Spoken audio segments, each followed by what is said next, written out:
이틀을 더 유하시고 라는 제목으로 함께 은혜를 나누겠습니다. 우리가 아주 잘 아는 말씀이죠. 죽은 나사로를 살리신 말씀이에요. 근데 이 나사로가 살던 마을 동네 이름이 뭐예요? 베다니죠. 잘 하시네요. 베다니. 그래서 베다니에 살던 나사로가 죽었는데 이렇게 죽은 게 아니죠. 이제 위독하죠. 위독하니까 예수님한테 빨리 와서 좀 도와달라고 예수님한테 사람을 보내요. 근데 예수님은 어디 계셨는 줄 아세요? 예수님도 베다니에 계셨어요. 네. 베다니에서 베다니로 사람을 보낸 거죠. 뭔 소리야? 베다니가 그렇게 큰가? 그런데 지도를 좀 한번 보시면 저 동그라미 쳐져 있는 데 있죠? 여기 예루살렘 보이시잖아요? 예루살렘에서 그 나사로가 살던 베다니는 한 1km, 2km가 안 되는 거리에 있어요. 왜 감람산 넘어가고 벳박에 그때 제가 이렇게 드렸던 말씀들 다 기억 안 나시죠? 난리가 없죠? 하여튼 베다니 지나서 벳박에 넘어가면 내려가면 바로 성전 이제 이렇게 되는 거예요. 그래서 나사로가 살던 베다니는 굉장히 성전과 가까워요. 근데 예수님이 계신 베다니는 어디냐면 저기 동그라미 쳐져 있는데 보이시잖아요. 그러니까 그 요단강 건너 동쪽에 있는 거예요. 이름이 똑같아요. 예, 이름이 똑같아요. 그래서 예수님은 동쪽 베다니에 계셨고 나사로는 이쪽 서쪽 베다니에서 이제 죽은 거예요. 근데 저 동쪽 베다니에서 여기 베다니까지 오려면 거리로는 한 30km 이렇게 된다 하는데 그 여리고 그 요단강에서 예루살렘까지는 굉장히 경사가 가파른 경사가 가파르거든요, 지형이. 그래서 올라가는 게 쉽지 않아요. 그러면 빨리 가도 하루 종일 아니면 한나절 반 이제 이렇게 보통 시간을 잡거든요. 근데 어쨌든 이제 요런 상황을 좀 머리에 두시고 나사로가 아주 너무 위독해졌어요. 오늘 내일 하고 있어요. 그러니까 사람을 보냅니다. 예수님께. 예수님 빨리 와서 좀 고쳐주십시오. 3절 보니까 이에 그 누이들이 예수께 사람을 보내어 이르되 주여 보시옵소서 사랑하는 자가 병들었습니다. 근데 그 심부름꾼의 말을 전해들은 예수님이 뭐라고 대답하세요? 그죠? 4절에 이건 죽을 병이 아니다. 하나님의 영광을 위한 것이다. 하고 그 사람을 그냥 보내요. 근데 보내고 나서 뭐 하셔요, 예수님은? 6절에 그죠? 이틀을 거기 더 계시는 거예요, 베다니에 그냥. 근데 자, 상황을 보세요. 그 심부름 왔던 예수님 부르러 왔던 그 사람이 예수님이 안 죽는다고 한 말을 듣고 다시 돌아갔어요. 돌아갔더니 무슨 상황이 벌어져 있어요? 이미 죽은 거예요. 이제 쭉 성경 읽다 보면 이미 죽은 지 나흘, 무덤에 들어간 지 이미 나흘이 됐다는 기록이 나와요. 그러니까 거리상 왔다 갔다 하는 거리를 따져보면 그 사람이 예수님을 만나고 있을 때쯤 이미 죽었단 말이죠. 그 사람이 떠나올 땐 살아 있었지만 예수님을 만났을 때쯤엔 이미 죽어 있었다고요. 그쯤에서 죽었어요. 근데 예수님은 안 죽는다. 그 말을 듣고 이 사람이 돌아가 봤더니 죽어 있는 거예요. 그 사람이 마리아랑 마르다한테 뭐라고 말을 했겠어요? 예수님이 안 죽는다 했는데? 보세요. 이게 이 심부름 갔던 이 사람은 예수님에 대해서 뭐라고 생각하겠어요? 저 뻥쟁이, 저 사기꾼, 이제 이런 생각 하지 않았겠어요? 잘 모르겠지만. 그리고 그 사람의 말을 전해들은 이미 와보니 죽어 있어서 울고 있는데 예수님이 안 죽는다 했는데 죽었네요? 이 말을 듣고 있는 이 마르다와 마리아의 마음은 어땠을까요? 그렇죠. 그런 원망스럽고 배신감 있고 예수님 그럴 뿐이 아닌데 왜 그랬을까? 굉장히 혼란스러웠을 거예요. 27절 말씀을 보면 마르다가 예수님한테 그리스도시요 하나님의 아들입니다라고 믿음의 고백을 해요. 그러니까 그런 믿음이 있는 걸 보면 그래도 완전히 막 낙심하거나 예수님 배신하거나 이 정도는 아니고 그냥 믿음은 있는데 이렇게 뭔가 굉장히 혼란스러운 도대체 이게 뭐야 하는 어떤 그런 상황 속에 있지 않았을까 그렇게 한번 추측을 해봅니다. 그런데요. 질문 하나 드립니다. 예수님은 왜 이런 상황을 이렇게 만드셨느냐 하는 거예요. 그냥 너 가면 죽었을 거야. 뭐 이렇게 얘기를 차라리 하시지 솔직하게. 왜 안 죽는다고 해놓고 가보니 죽게 만드는 왜 이런 일들을 하셨을까? 그리고 거기에 왜 더 이틀이나 더 머무시는 사랑하는 자가 병들었으면 빨리 가 고쳐줘야 되는데 왜 움직이지 않고 이틀을 더 머무시는 그런 상황들을 예수님이 만드셨을까 하는 것입니다. 왜 그러셨을까요? 네? 그쵸. 정답입니다. 일부러 그러신 거예요. 일부러. 예수님은 굉장히 개구쟁이? 왜 이렇게 하셨느냐? 일부러 그러셨어요. 근데 왜 무슨 목적으로 장난치려고 그러신 건 아닐 거란 말이에요. 왜 일부러 그런 일을 하셨을까요? 하나님의 영광을 위해서? 근데 그 영광이 구체적으로 뭐냐 하면요. 믿음 때문에 그런 거예요. 믿음 때문에. 그 유대인들에게 믿음을 주기 위해서 그렇게 하신 거라고요. 15절 말씀 볼까요? 15절 말씀 보면 나사로가 이미 죽었다 말씀하시면서 내가 거기 있지 아니한 것을 너희를 위하여 기뻐하노니 이는 너희로 믿게 하려 함이라. 너희로 믿게 하려 함이라. 그러니까 제자들에게 믿음을 주기 위함이었고요. 또 45절 가보시면요. 이 사건의 어떤 그 마지막 결론 부분이 나오는데 45절 보시면 같이 읽습니다. 마리아에게 와서 예수께서 하신 유대인이 그를 믿었으나 아멘. 믿었다고 나오잖아요. 믿음을 주기 위해서 예수님은 오늘 이 일들을 행하신 거예요. 그러니까 오늘 이 나사로가 살아난 죽었다가 무덤에서 나온 이 기적의 어떤 핵심이 우리는 나사로의 부활이라고 생각할 수 있는데 물론 그것도 있지만 오늘 예수님의 초점은 어디에 있느냐면 믿음을 주시기 위한 거예요. 믿음을 주시기 위해서 그렇게 일하셨다는 거예요. 여러분 그걸 아셔야 돼요. 하나님이 우리를 향해 기대하시는 가장 중요한 핵심은요. 믿음입니다. 우리가 하나님을 믿기를 원하시는 거예요. 우리가 병도 고침을 받고 예수 믿고 문제도 해결받고 이 세상에서 성공하고 잘 사는 거 그거 좋죠. 그것도 중요한 겁니다. 그런데 예수님이 진짜 원하시는 건 그게 아니라고요. 육신의 형통이나 육신의 어떤 그 축복을 예수님이 진짜 원하시는 게 아니라고요. 그걸 위해 오신 게 아니라고요. 이 땅에. 뭐 때문에 오셨어요? 믿음을 갖고 구원받게 하려고 오셨다고요. 주님의 관심은 믿음에 있다고요. 믿음에. 우리의 관심은 축복에 있고 살아나는 거, 병 고침 받는 거, 문제 해결되는 거, 공부 더 잘하고 좋은 대학 가는 거 우리의 관심은 거기 있는데 하나님의 관심은 믿음에 있어요.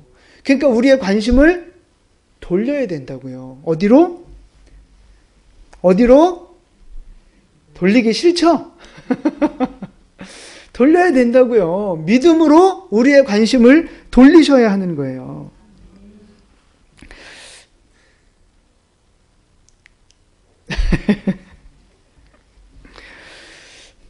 보세요. 아까 읽었던 15절 보세요. 우리 15절 다시 한번 읽습니다. 내가 거기 있지 아니한 것을 너희를 위하여 기뻐하노니 이는 너희로 믿게 하려 함이라. 아멘. 보세요. 예수님이 뭐 하셔요? 지금? 아니, 예수님 마음이 어떤 마음이에요, 지금? 기뻐하고 있다고요. 나사로가 지금 죽은 상태잖아요. 사랑하는 나사로가 죽었는데 예수님의 마음은 지금 기쁘다고요. 좀 이상하지 않아요, 이 표현이? 왜 그래요? 왜 나사로의 죽음 앞에 예수님은 기뻐하셔요? 나사로가 죽은 것 자체가 기쁘다는 뜻이 아닙니다. 그쵸? 그 사건을 통해서 결국 부활의 그 사건을 경험하게 함으로 인하여 많은 사람들이 예수 믿고 구원받게 할 그것을 보고 기뻐하신 거라고요. 그러니까 주님의 관심은 거기에 있는 거예요. 거기에. 예수님이 진짜 원하시는 거, 우리의 믿음입니다. 예수님이 진짜 기뻐하시는 건 우리의 믿음입니다. 구원입니다. 그래서 어쩌면 나사로가 죽은 걸 보고, 그러니까 예수님이 그 자리에 계셨으면 고쳐주셨어야 됐는데 그 자리에 없어서 참 다행이다, 지금 이 얘기를 하고 계신 거잖아요. 우리가 직장 뭐 이렇게 사업을 하고 뭔가 문제가 생겼는데 예수님이 그걸 우리 인생에 문제가 생겼는데 예수님이 그걸 우리 인생의 문제를 기뻐하실까요? 슬퍼하실까요? 우리 인생에 문제가 생겼을 때 주님은 기뻐하실까요? 슬퍼하실까요? 아니 뭐 꼭 그렇게 말할 수는 없어요. 근데 중요한 건 주님의 관심은 우리의 문제가 해결되느냐 안 되느냐 뭐 그것도 있겠지만 그걸 넘어서서 우리의 믿음에 있다고요. 그러니까 우리가 이런 고난을 통해서도 믿음을 발견하길 원하시는 거예요. 주님은. 우리가 형통하게 되는 축복을 통해서도 주님은 우리가 믿음 갖기를 원하시는 거죠. 주님의 관심은 믿음에 있다고요. 제발 내가 형통하고 내가 더 잘 나가고 내가 성공하고, 여러분 이 초점에서 좀 돌이키실 수 있기를 축복합니다. 고난이 있어도 우리는 예수님처럼 기뻐할 수 있어야 되는 거예요. 왜? 뭘 바라보면서? 믿음을 바라보며, 우리의 믿음이 더 견고해지는 걸 바라보며, 이 고난을 통해서 또 다른 누군가가 또 하나님 믿게 되는 그 어떤 하나님의 역사를 바라보며 기뻐할 수 있어야 한다고요. 아멘 하시는 분이 없네. 두 분밖에.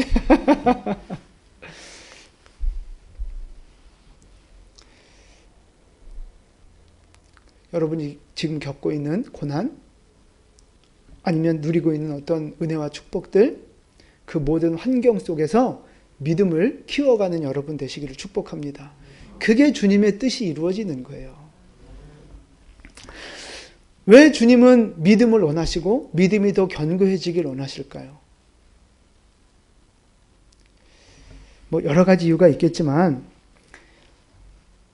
믿음이 없이는 마지막 때의 어떤 시험과 유혹을 이길 수 없는 거예요. 믿음이 있어야만 미혹되지 않고 시험에 빠지지 않고 끝까지 믿음을 지키면서 승리할 수 있는 거라고요. 누가복음 18장에 가보면 그 끈질기게 기도하는 과부 이야기가 나와요. 그 비유의 끝 말씀이 뭐냐면 인자가 올 때의 세상에서 믿음을 보겠느냐 하고 계세요. 마지막 때 주님이 오실 때가 될수록 믿음이 없어진다고요. 믿음의 사람 찾아보기가 어렵다고요. 그렇게 끈질기게 기도하는 사람이 점점 없어진다고요. 그냥 평안하게 축복이나 누리면서 나이스한 모습으로 신앙생활하는 사람은 많을지 몰라도 끈질기게 기도하며 하나님의 나라를 구하고 믿음으로 살아가는 사람은 찾아보기 어려워지게 된다는 사실입니다. 여러분 생각해 보세요. 그렇게 마지막 때에 주님은 곧 오실 텐데 우리의 믿음이 약해지고 우리의 믿음이 흔들리고 세상적인 어떤 그 기복신앙 위에 우리의 믿음이 서 있다고 생각해 보세요. 마지막 때에 시험이 오고 유혹이 오고 환난이 오고 핍박이 있을 텐데 그 믿음이 견뎌낼 수 있겠어요? 그 콩나물 같은 그 여리여리한 그 믿음을 가지고 그 고난을 이겨낼 수 있겠냐고요. 안 되는 거예요. 쓰러지고 실족하고 시험 들고 미혹에 빠지면 결국 그 영혼 죽는 거라고요. 그래서 주님이 자꾸 믿음을 강조하시는 거예요. 마지막 때가 될수록 믿음이 더 중요한 것입니다. 그래서 여러분, 우리가 성부로도 살아야 되고 세상의 어떤 그 평안도 누려야 하지만 가장 중요한 건 그 모든 상황을 통해서 우리의 믿음을 성장시켜 가야 한다는 것입니다.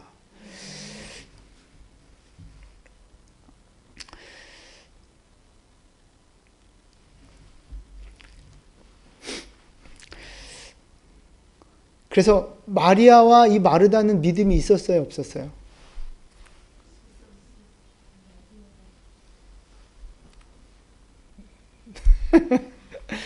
믿음이 있었죠. 특히 이 마르다가 믿음의 고백을 하는 걸 한번 보세요. 21절과 22절 말씀이에요. 같이 읽습니다. 마르다가 예수께 여짜오되 주께서 여기 계셨더라면 내 오라버니가 죽지 아니하였겠나이다. 그러나 나는 이제라도 주께서 무엇이든지 하나님께 구하시는 것을 하나님이 주실 줄 아나이다. 아멘.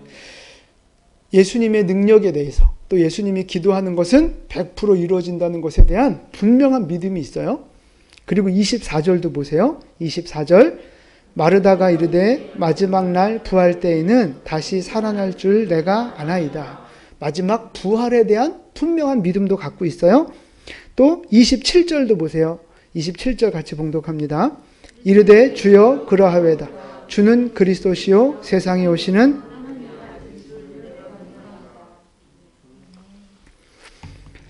마르다는요 분명한 믿음이 있었어요.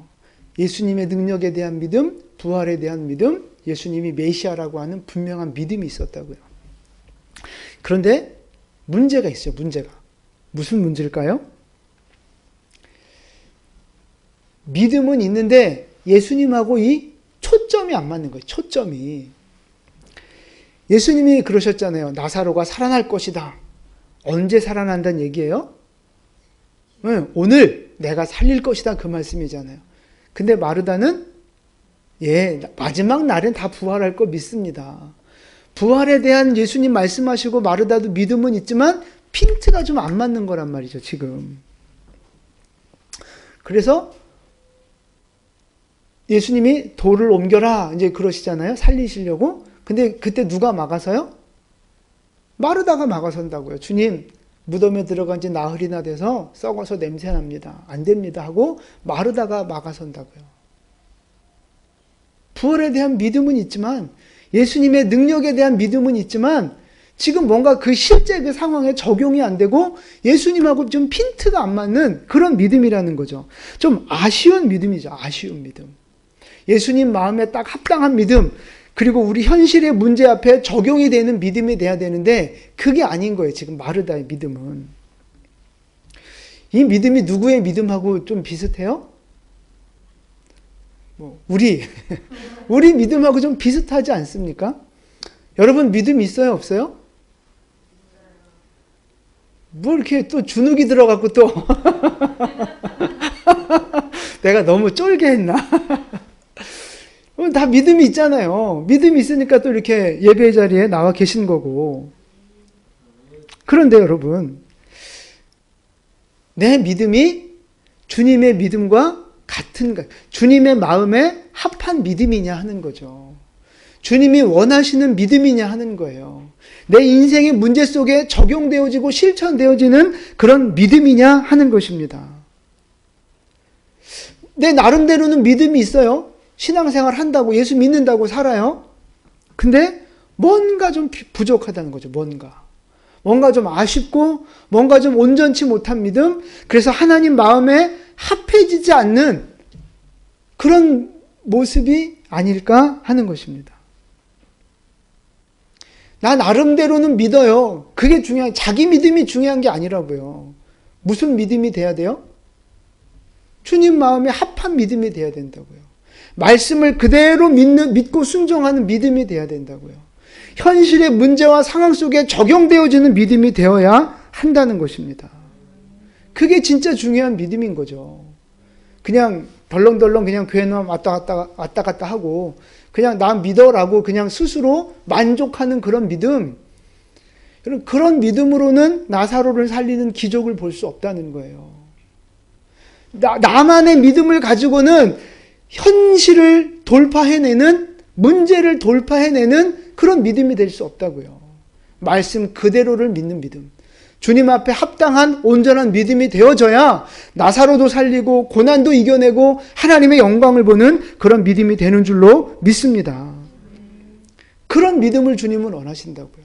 우리가 그런 믿음이 되어져야 하는 줄로 믿습니다. 여러분 하나님 믿으십니까? 자신 있으시네요. 합당한 믿음이 돼야 돼요. 합당한 믿음. 어떻게 해야 하나님 앞에 그 합당한 믿음이 돼요? 현실을 돌파하는 믿음이 돼요? 어떻게 해요? 네. 말씀을 적용하는 거예요. 날마다 큐티하고 날마다 말씀 묵상하면서 하나님과 계속해서 코드를 맞춰가야 되는 거예요. 우리 인간은요, 조금만 이렇게 방심하고 자유를 주고 그러면 이렇게 하나님 앞에 똑바로 나가야 되는데 조금만 여유를 주면 이렇게 삐딱하게 나간다고요. 이렇게. 오른쪽으로. 왼쪽으로 나간다. 왼쪽으로. 삐딱하게 나간다고요. 근데 그거 어쩔 수 없어요. 인간이니까. 그래서 매일매일 말씀으로 다시 각도를 틀어야 되는 거예요. 주님께로. 조금이라도 방심하고 기도 안 하고 말씀 없으면 어느 틈엔가 나도 모르게 인간의 생각으로, 세상의 생각으로 빠져간다고요. 그걸 자꾸만 정신 차리게 하고 다시 주님께로 돌아오게 만드는 것이 바로 말씀 묵상이고 기도라고요. 그게 예배라고요. 그게 없이는 하나님 앞에 합당한 믿음이 될 수 없다는 것입니다.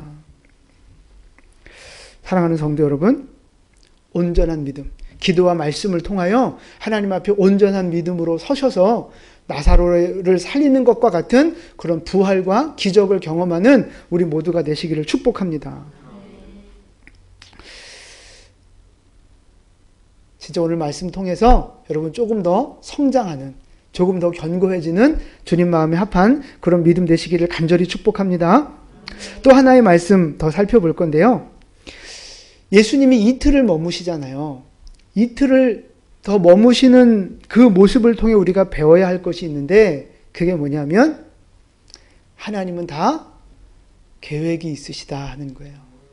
하나님은 다 알고 계시고 하나님은 다 계획이 있으시다는 거예요. 마리아와 마르다의 입장에서 생각해 보면 얼마나 애가 탑니까? 얼마나 지금 막 급박해요. 지금 빨리 예수님이 오셔야 우리 오빠 사는데 안 오고 계신단 말이에요. 그 마음이 얼마나 급박해요. 근데 주님은 오신다고 했대는데 오시지도 않고 이미 오빠는 죽었단 말이에요. 안 죽는다고 했는데 이미 현실은 죽었단 말이에요. 오시지도 않고. 그러니까 하나님은 말씀하셨는데 이 마리아와 마르다의 현재 상황은 전혀 말씀하고 맞지 않는 거예요. 오히려 말씀하고 반대되는 상황이 벌어지는 거죠. 여러분, 우리도 그런 인생 경험할 때가 많지 않습니까? 하나님이 우리에게 주시는 것은 평안이요, 축복이요, 우리를 보호하시고 인도하시고 내가 너를 도우리라 늘 우리에게 위로의 말씀, 소망의 말씀, 승리하는 말씀 주시잖아요. 근데 여러분, 우리의 현실은 어떻습니까? 실제 현실은. 나사로 죽어버린 거예요. 뭐 일도 안 되고 맨날 남편은 속색이고 맨날 뭐 문제 생기고 안 되는 거 안 되는 거. 하나님이 우리에게 주신 약속의 말씀하고 현실하고 너무 동떨어진 거죠. 안 맞는 거죠.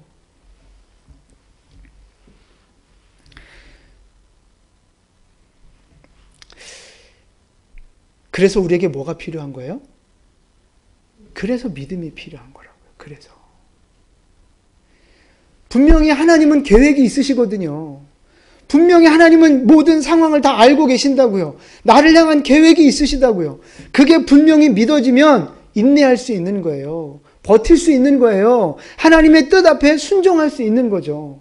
근데 그 믿음이 없으면 어떻게 돼요?